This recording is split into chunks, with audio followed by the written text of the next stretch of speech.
Boa noite a todos. Sejam todos muito bem-vindos à nossa casa. Meu nome é Denise Camose, eu sou trabalhadora da casa, trabalho às quartas-feiras. E hoje a gente está aqui para falar um pouquinho a respeito do Evangelho segundo o Espiritismo, né? O capítulo 12, que vai falar dessa lei do amor. Mas antes, eu gosto sempre de lembrar que esse momento a gente pode tirar o máximo proveito dele, né? A gente poder aproveitar um tratamento que é feito aqui nesse momento. A casa ela é toda preparada, o salão é preparado pela espiritualidade. Então eu gostaria de convidar cada um para que a gente exercesse o nosso livre-arbítrio de uma forma consciente. Nós direcionássemos, tá? A nossa consciência à presença do aqui e agora. Então, se eu fechei a janela, se eu não fechei, se eu tenho algum problema, algum compromisso posterior, vamos deixar isso tudo lá fora para a gente aproveitar ao máximo aqui. Muitas vezes a espiritualidade, ela nos abraça e nos encaminha aqui e a gente vem com alguns irmãozinhos conectados a nós. E aqui agora é o momento da gente deixá-los seguir com a espiritualidade para tratamento, para atendimento e nós também podemos receber toda a energia que a gente tiver disponível para receber, tá? Mas é muito importante que a gente direcione, que a gente se abra, se permita receber toda essa energia que vem do alto. Então, eu vou convidar rapidamente para a gente fazer a nossa prece inicial, convidando vocês a sentarem relaxados na cadeira, sentindo o corpo, desconectando do celular, só um pouquinho, sentindo a presença dos mentores de luz de cada um, de nosso Mestre Jesus. Estamos todos aqui reunidos em seu nome. Vamos imaginar a presença dele à nossa frente, com seu olhar amoroso. Vamos olhar dentro dos olhos dele, aquele olhar cheio de compaixão, cheio de amor. Vamos deixar essa energia tocar o nosso coração e trazer tudo aquilo, toda a paz, toda a leveza que nós viemos buscar. Que possa abençoar a nossa noite de hoje, que possamos receber toda a luz que vem do alto, dos mentores de luz, e que nós possamos crescer um pouquinho mais, ficarmos receptivos às intuições, ao aprendizado que o nosso coração veio buscar. Que assim seja. Bom, essa lição da noite de hoje, desse capítulo 12, ele vai falar sobre algo, é uma lição bem bonita, mas ela é desafiante no nosso dia a dia, sobretudo no nosso mundo de hoje. Mas, como os espíritos gostam de nos lembrar, né? A gente vive num mundo heterogêneo, né? A gente vive, é um planeta com muitas moradas, com muitos mundos. E isso proporciona que a gente exercite, assim como a gente vai para a academia exercitar a musculatura, né, as fibras da nossa musculatura para fortalecer, a gente vem também com tanta diversidade, com pessoas tão diferentes, com um mundo tão diferente. No nosso planeta existe guerra, nós não conhecemos isso aqui pelo menos, né? A gente não conhece essa realidade, são muitas realidades ao mesmo tempo. E a gente vem para exercitar os nossos valores, a gente vem para burilar. Às vezes a gente fica muito preso, e eu gosto sempre de lembrar que nós somos seres de luz aqui, para a gente burilar e ir tirando como artista. Quando ele olha, por exemplo, essa peça lindíssima que nós recebemos aqui, era uma peça de barro. Mas o artista, ele tem o olhar clínico, a sensibilidade de ir tirando o excesso e trazer a beleza da peça. Então que a gente também possa ter essa sensibilidade para conosco, aproveitando a nossa encarnação aqui, o nosso momento, a nossa oportunidade, que às vezes ela é desafiante, para que a gente possa ir burilando a nossa alma, tirando os excessos, para que a gente deixe a nossa parte luminosa vir. E aqui, os irmãos de luz, quando Allan Kardec começou a estudar, né, o Espiritismo, eles deixaram um roteiro, digamos assim, deixaram algumas pistas para facilitar, para que a gente não tivesse que ficar reinventando a roda. E a noite de hoje, a lição vai ser sobre a indulgência e sobre o perdão. Eu vou pedir licença para vocês, para eu poder ler o que está escrito, porque é uma lição bonita e ela vem de um espírito. O José, espírito protetor, você vê que ele é bem simplista, né? Em 1863. Então ele fala o seguinte: espíritas, queremos falar-vos hoje da indulgência, esse sentimento tão doce, tão fraterno, que todo homem deve ter para com seus irmãos, mas do qual tão poucos fazem uso. A indulgência, ela não vê os defeitos dos outros, ou se vê, evita falar deles, divulgá-los. Pelo contrário, oculta-os, a fim de que apenas ela os conheça. E se a malevolência os descobre, tem sempre uma desculpa pronta para eles, uma desculpa plausível, séria, e não daquelas que, aparentando atenuar a falta, a fazem ressaltar com pérfida astúcia. A indulgência jamais se ocupa com os maus atos de outrem, a menos que seja para prestar um serviço, mas mesmo nesse caso, tem o cuidado de os atenuar tanto quanto possível. Não faz observações chocantes, não tem censuras nos lábios, apenas conselhos geralmente velados.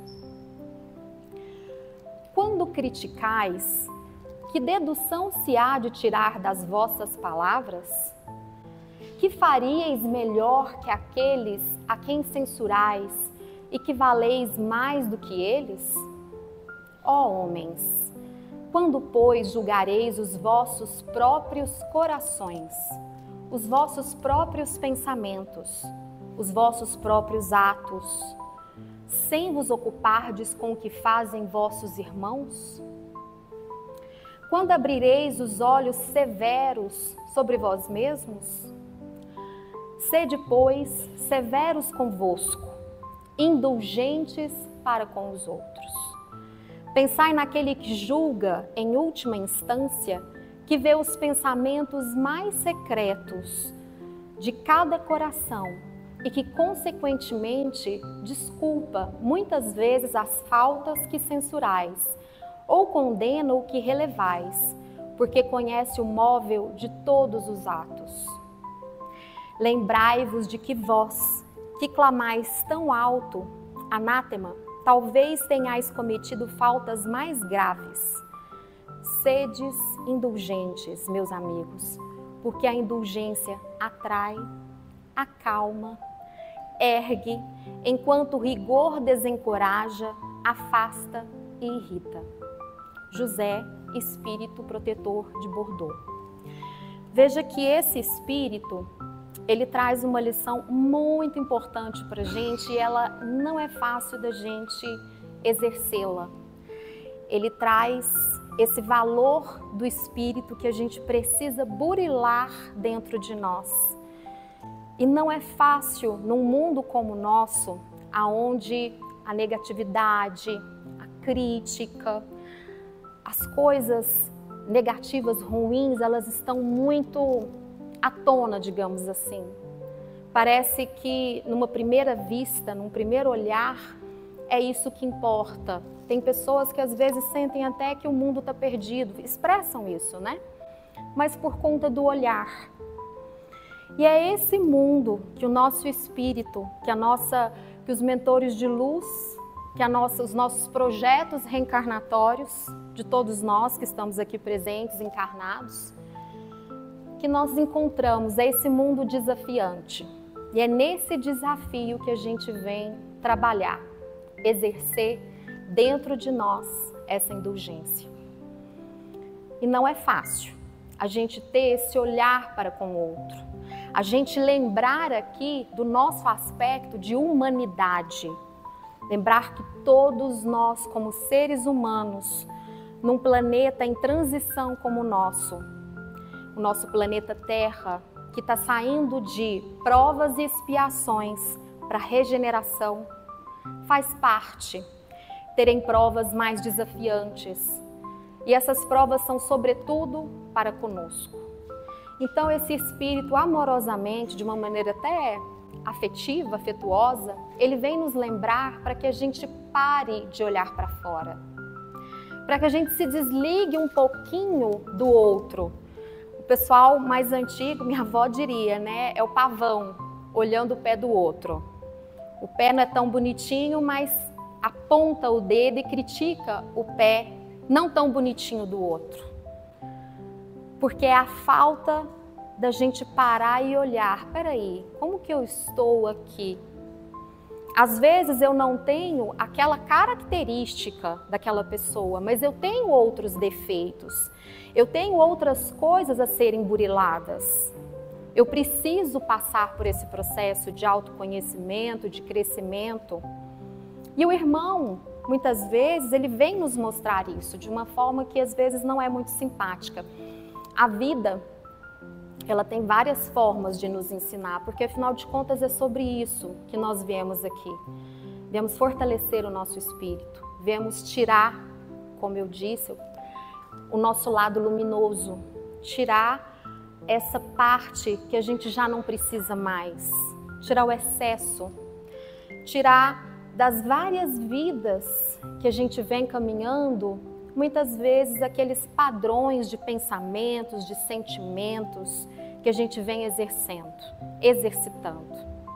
E é preciso que a gente coloque consciência nisso, para que a gente possa desenvolver de uma forma mais expressiva e mais ativa dentro de nós.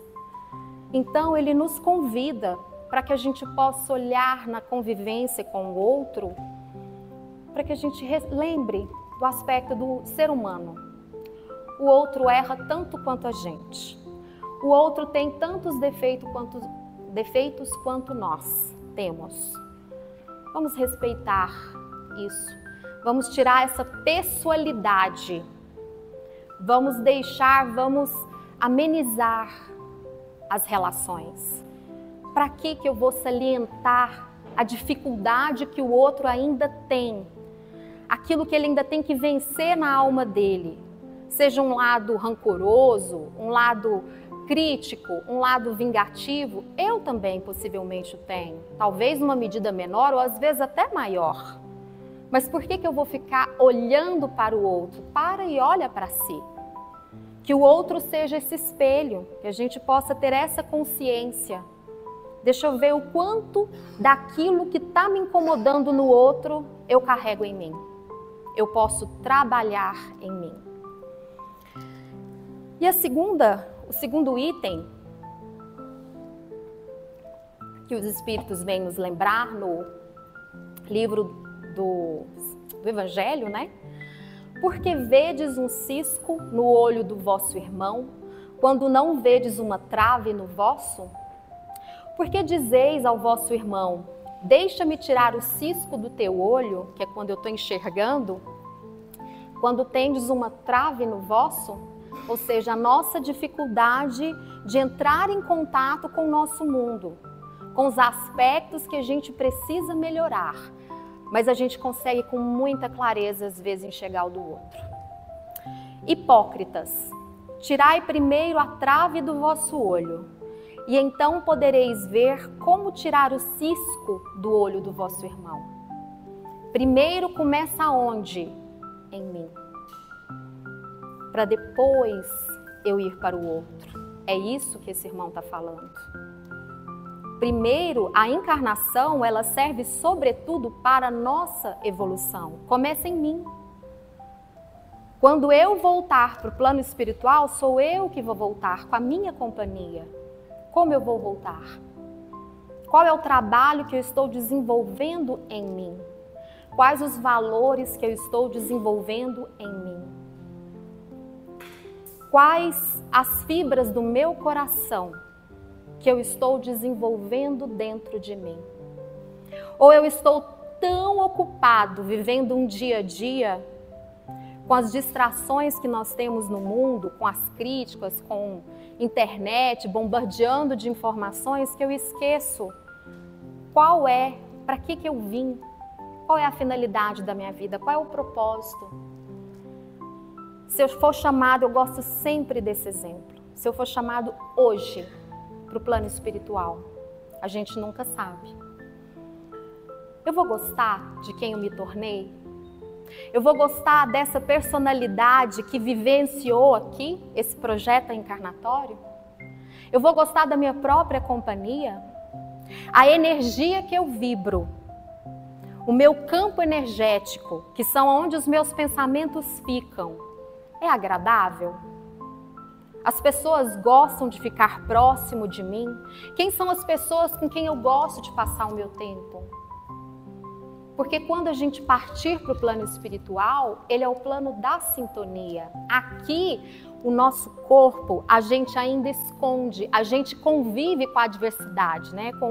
Aliás, com a diversidade. Mas quando for para o plano espiritual, nós seremos somente energia. É a lei da sintonia. Aonde está o nosso coração? Aonde estará o nosso coração? Aonde estará a nossa energia? E é sobre isso que os Espíritos vêm nos lembrar. Porque é muito fácil a gente se perder. É muito fácil a gente se esquecer do porquê estamos aqui.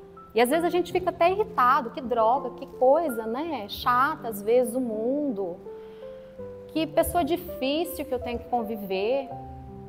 Mas é exatamente nesses desafios é que a gente cresce, se a gente souber lidar com eles.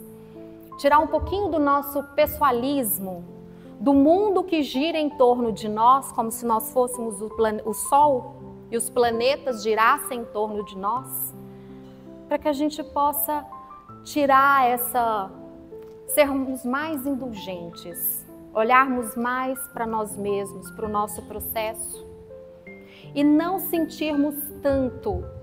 Qualquer coisa é coisa para nós. A pessoa falou, olhou torto para mim, significa X, Y, Z. Às vezes a pessoa não está nem te enxergando. Ela está no mundo longe, pensamento longe.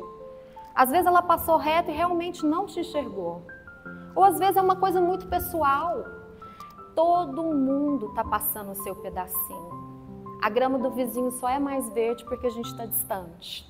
Na hora que a gente se aproxima, a gente enxerga os buracos dela, enxerga as dores. Todos nós temos as nossas dores da alma. E é sobre isso que ele vem nos lembrar. Sede indulgentes. Todos nós estamos passando o nosso deserto. Uns mais, outros menos, alguns momentos mais desafiantes, mas todos nós temos o nosso deserto. A outra lição, eu trouxe aqui um trechinho antes, do livro que eu gosto muito, do Espírito Hamed. Ele é um espírito que escreveu, né, com Francisco, Espírito Santo, o médium, chama-se Renovando Atitudes. Ele é um espírito extremamente amoroso, muito leve, mas que traz lições valiosas. E eu trouxe um trecho desse livro que fala o seguinte: nossas reações frente à vida não acontecem em função dos estímulos ou dos acontecimentos exteriores, mas sim em função de como percebemos e julgamos interiormente esses mesmos estímulos e acontecimentos. Lá fora, os fatos que a vida nos traz não é o X da questão, é o que carregamos dentro de nós, é o nosso mundo. Em verdade, captamos a realidade dos fatos com mais íntimas percepções, desencadeando consequentemente peculiares emoções, que serão as bases de nossas condutas e reações comportamentais no futuro.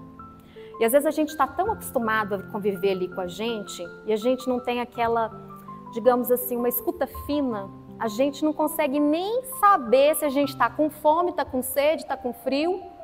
O que a gente está sentindo, se é raiva, se é dor, se é tristeza.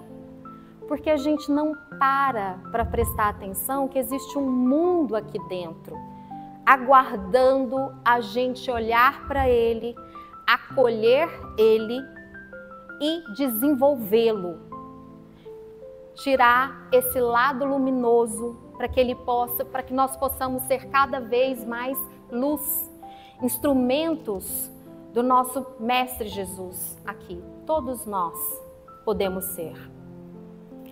Portanto, nossa forma de avaliar e reagir frente a nossos atos e atitudes frente aos outros, conceituando-os como bons ou maus, é determinada por um sistema de autocensura que se encontra estruturado nos níveis de consciência da criatura humana, a nossa régua interna. Toda e qualquer postura que assumimos na vida se prende à maneira como olhamos o mundo, fora e dentro de nós, podendo nos levar a uma sensação íntima de realização ou de frustração, de contentamento ou de culpa, de perdão ou de punição, de acordo com o nosso código moral modelado na intimidade de nosso psiquismo. É aquele famoso quando a pessoa mostra esse copo, assim, se ele estivesse aqui na metade, os otimistas acham que ele está quase cheio, os pessimistas acham que ele está quase vazio, mas ele é só um fato. A nossa régua interna, o nosso mundo que nós carregamos dentro de nós é que vai fazer com que a gente olhe para o mundo e olhe para nós também, e olhe para o nosso irmão.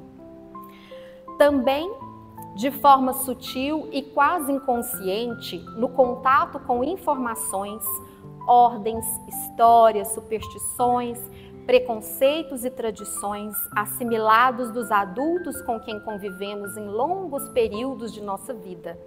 Ou seja, o meio, ele molda um pouquinho da gente. As informações que às vezes a gente consome, às vezes a gente nem presta atenção no teor delas, molda também o nosso inconsciente, recheia o nosso inconsciente. Aí eu pergunto, aonde você está sintonizado? Qual energia que você está vibrando? Porque com a energia que você está vibrando, você está se relacionando com as pessoas aqui, mas também com o mundo espiritual, com o plano espiritual. Às vezes tem espíritos sofredores que eles querem nos acolher, porque eles sentem a nossa tristeza. Eles falam, eu sei o que você está passando. E vem ao nosso encontro. E a dor deles se soma à nossa. Mas quem é o responsável? É o espírito sofredor? Ou sou eu que vivo ali vibrando aquela energia? Às vezes no centro espírita vem, toma um passe, retira aquele irmão que vai ser acolhido, vai ser para tratamento. Sai lá no portão com a mesma vibração, com o mesmo padrão mental, com a mesma forma de olhar para o mundo, com a mesma forma de pensar, conectando os mesmos canais de informação, repetindo isso. Que culpa tem a espiritualidade? Nós construímos isso. E é importante a gente olhar para isso, para que a gente possa nos cuidar e aproveitar também a nossa vida aqui. Portanto, ele, o julgador interno, nem sempre condiz com a realidade perfeita das coisas. Aqui, eu coloquei esse lembrete aqui, ele é um pressuposto que a gente chama da PNL, de que o mapa, ele não é o território e nem o cardápio é a refeição. Como assim, Denise? Por que você está falando isso? Porque a gente olha, quando a gente pega um mapa, a gente está lá com o Waze para vir aqui, aquilo é um mapa, ele não é o caminho, ele não é o território, ele é uma representação do território. Assim, quando a gente vai também no restaurante, a gente olha o cardápio, a foto, ele não é a refeição, é uma representação. Às vezes a gente fica até frustrado, né? Porque olha lá uma foto bonita, quando chega o prato você fala, nossa, mas não condiz com isso aqui. Porque é apenas uma representação. E é sobre isso, nós temos representações internas. A gente enxerga o mundo através das nossas representações internas, que são moldadas nisso aqui que o Hamed falou. Com o mundo com o qual nós consumimos, nós convivemos, lá na nossa infância, na nossa juventude. Nós viemos sendo construídos. Mas será que às vezes a gente tem consciência disso? Às vezes a gente fica olhando para um cardápio, digamos assim, que não é de histórias felizes. Porque a representação interna não é feliz. Cabe a nós mudarmos. É uma representação, aquilo não é a realidade. Quando eu mudo, o meu mundo muda. É sobre isso. Aquele que estiver sem pecado, atire a primeira pedra. Então os escribas e os fariseus lhe trouxeram uma mulher apanhada em adultério e, pondo-a no meio do povo, disseram a Jesus: Mestre, essa mulher acaba de ser surpreendida em adultério e Moisés nos manda na lei que tais mulheres sejam apedrejadas. Qual é, pois, a tua opinião sobre isso? Diziam isso para o tentarem a fim de terem algo a acusá-lo. Mas Jesus, abaixando-se, escrevia com o dedo na terra. Como continuassem a interrogá-lo, ele se ergueu e lhes disse: Aquele dentre vós que estiver sem pecado, atire-lhe a primeira pedra. Em seguida, abaixando-se de novo, continuou a escrever na terra. Quando ouviram essas palavras, eles retiraram-se um após o outro, começando pelos mais velhos. E Jesus ficou sozinho com a mulher, que continuava ali no meio do povo. Então, erguendo-se, ele lhe disse: Mulher, onde estão aqueles que te acusavam? Ninguém te condenou? Ela respondeu: Não, Senhor. Disse-lhe Jesus: Também eu não te condenarei. Vai e não peques mais. E aqui Jesus ensina sobre o perdoar. Mas é curioso que ele ensina o perdoar a partir de qual perspectiva? Olhando para mim. Aquele que não tiver pecado, aquele que não tiver, atire a primeira pedra. Olhe para si mesmo, para depois você olhar para o externo. Perceba a condução que Jesus, a lição que Jesus nos traz. E geralmente a gente olha para fora para olhar para cá. E é o contrário. Examina a sua consciência, examina o seu coração, aonde ele está, para você poder ir para o mundo. É sobre isso. Perdoar aos inimigos é pedir perdão a si mesmo. É a gente olhar para nós. Quer dizer, enquanto nós não nos libertarmos da necessidade de castigar e punir ao próximo, não estaremos recebendo a dádiva da compreensão para o auto-perdão. Porque se sois duros, exigentes, inflexíveis, se tendes rigor mesmo por uma ofensa leve, como haveremos de criar oportunidades novas para que o divino processo da vida nos fecunde a alma com a plenitude do amor, a fim de que possamos perdoar-nos? Como que nós vamos conseguir perdoar o outro se dentro de mim eu sou também dura, inflexível, exigente? Eu só vou reprisar aquilo que o meu coração tem. Das velhas doenças, nos libertaremos quando as velhas recordações do não perdão deixarem de comandar o leme de nossas vidas. E aqui está um lembrete de Hamed. Porque esses comportamentos, esses pensamentos, esses padrões, nós viemos carregando ele no curso da vida, das vidas, né? Das várias encarnações. E a gente traz uma energia com isso, um padrão vibratório. E assim vem a doença, que é um lembrete para que a gente possa mudar o rumo, para que a gente possa cuidar mais da nossa casa, não só física, mas também emocional, espiritual. Por não recordarmos que o perdão a nós mesmos e aos outros é um poderoso instrumento de cura para todos os males, é que impedimos o passado de fluir, ficamos presos nele, não dando ensejo à renovação, e sim a enfermidades e desalentos. Então eu fico lá, remoendo, revivendo, reprisando todos os fatos, todas as emoções, todas as sensações. Eu não me desligo, eu fico preso. Tentamos viver alienados dos nossos ressentimentos e velhas amarguras, distraindo-nos com jogos e diversões, anestesiando, ou mesmo buscando alívio no trabalho ininterrupto, mas apenas estamos adiando a solução futura da dor, porque essas medidas são temporárias. É mais fácil dizer que se tem uma úlcera gástrica do que admitir um descontentamento conjugal ou de alguma outra relação. É mais fácil também consentir-se portador de uma frequente cólica intestinal do que aceitar-se como um indivíduo colérico e inflexível. O nosso corpo, ele conta, porque nós somos energia. E os nossos padrões emocionais, os nossos padrões, os nossos pensamentos, o nosso orgulho, a nossa raiva, tudo isso tem energia e reflete em nosso corpo. E nós estamos, às vezes, tão acostumados a nos anestesiar com medicação, essas coisas, do que tratar a causa, porque ela é mais desafiante. Ela requer uma coragem da gente olhar para a gente e ir lá tratar aquela causa.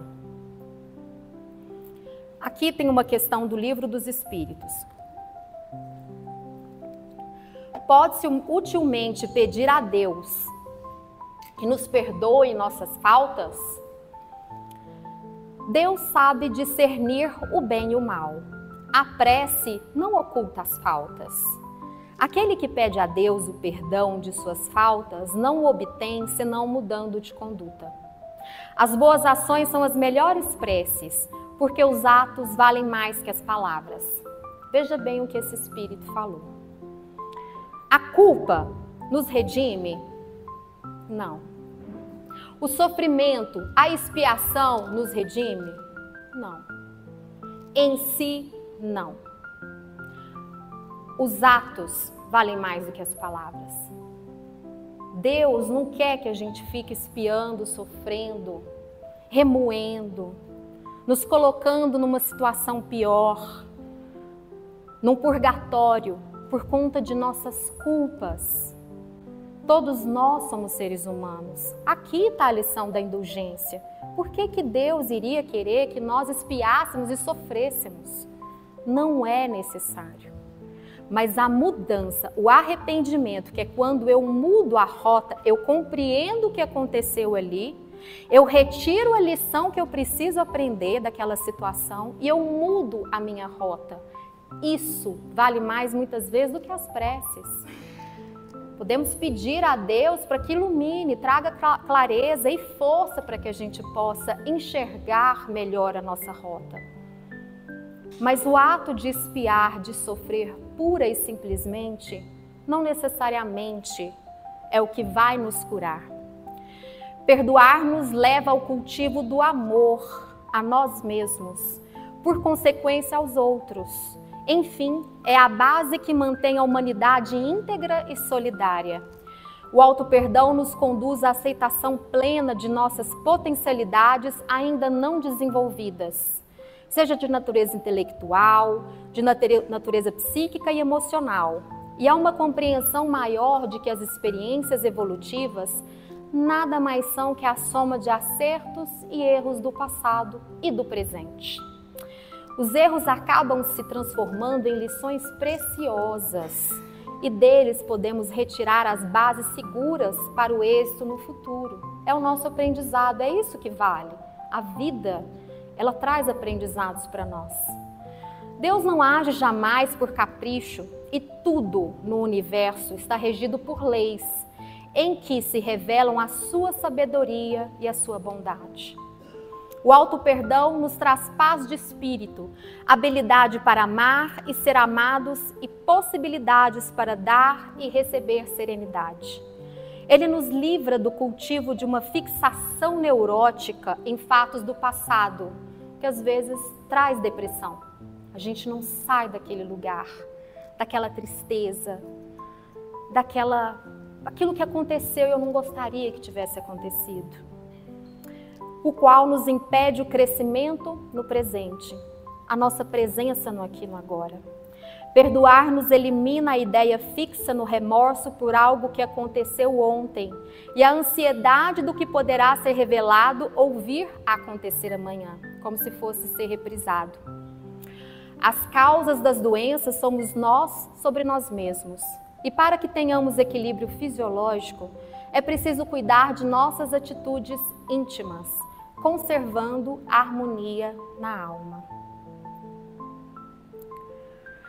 O auto-perdão consiste em fazer o nosso melhor hoje, abandonar as mágoas do passado e curar as dores do presente. E, ao mesmo tempo, legitimar nossos projetos de vida para o futuro. Às vezes, o nosso presente ele fica pesado, porque sem perceber nós estamos ali com a culpa, carregando a culpa. E ela às vezes muito silenciosa, às vezes a gente não consegue perceber que aquele movimento, aqueles pensamentos, aqueles sentimentos se tratam de culpa. E a culpa, como a gente viu, ela não nos leva longe, ela nos faz por si só melhores. O passado passou e o único momento que temos é o agora. Basta utilizarmos o perdão e imediatamente começaremos a sentir o conforto, o alívio, porque somos seres humanos em evolução, pois descarregamos os pesados fardos de culpa, vergonha e perfeccionismo. Indulgência se define como sendo a facilidade que se tem para perdoar. Muitos de nós ficamos constantemente tentando provar que sempre estivemos certos, é o Senhor da razão, e que tínhamos toda a razão.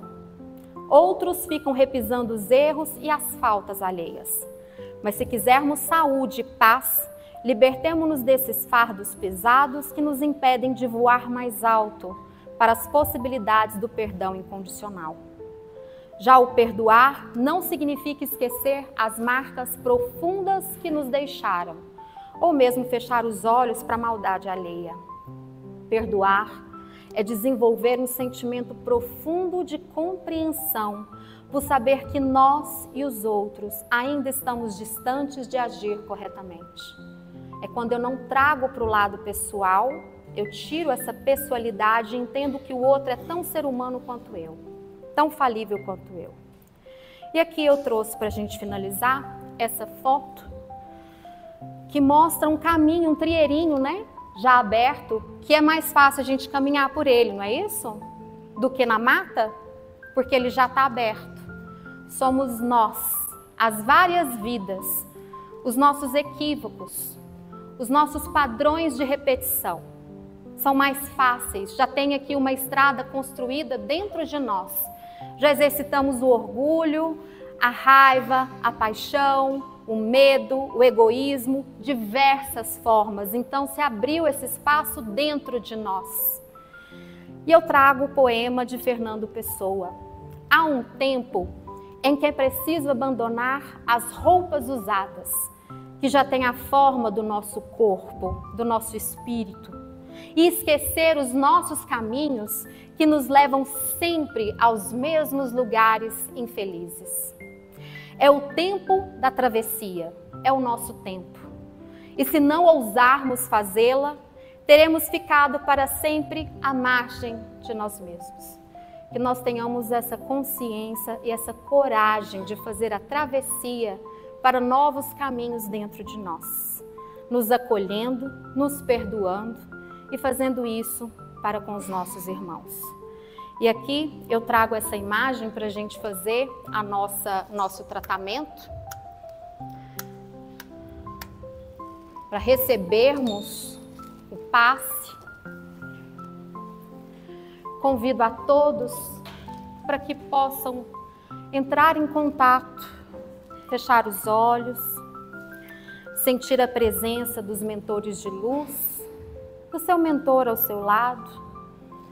Receba o abraço, a luz que vem do alto. Abra sua casa, abra o seu coração, para que a sua energia possa ser renovada. Entregue para Deus, para Cristo, olhe dentro dos olhos dele e entregue todas as suas dificuldades. A tristeza que fica ali, aquela raiva de algo que te incomoda, uma dor que você não sabe de onde vem, que ele possa trazer luz, iluminar, te guiar, para que a sua parte luminosa, como um bom filho de Deus, feito à imagem e semelhança do Pai, que nós somos, cada um de nós. Que esse nosso lado luminoso possa se somar a essa energia do Cristo, do coração dele, criando como se fosse um sol que nos ilumina, nos abraça, nos acalma e nos auxilia com todas as dúvidas, as dificuldades, as dores que a gente ainda carrega. Que as enfermidades do nosso corpo possam ser tratadas nesse momento. As enfermidades de nossa alma também possam ser tratadas nesse momento.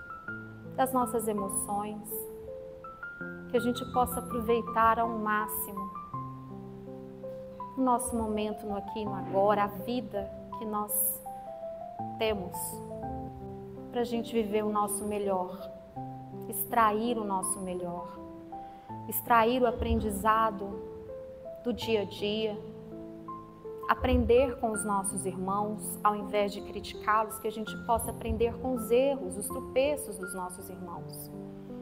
Que a gente tenha olhos de ver e ouvidos de ouvir. E que a gente fique mais receptivo às inspirações que vêm do alto, dos nossos mentores.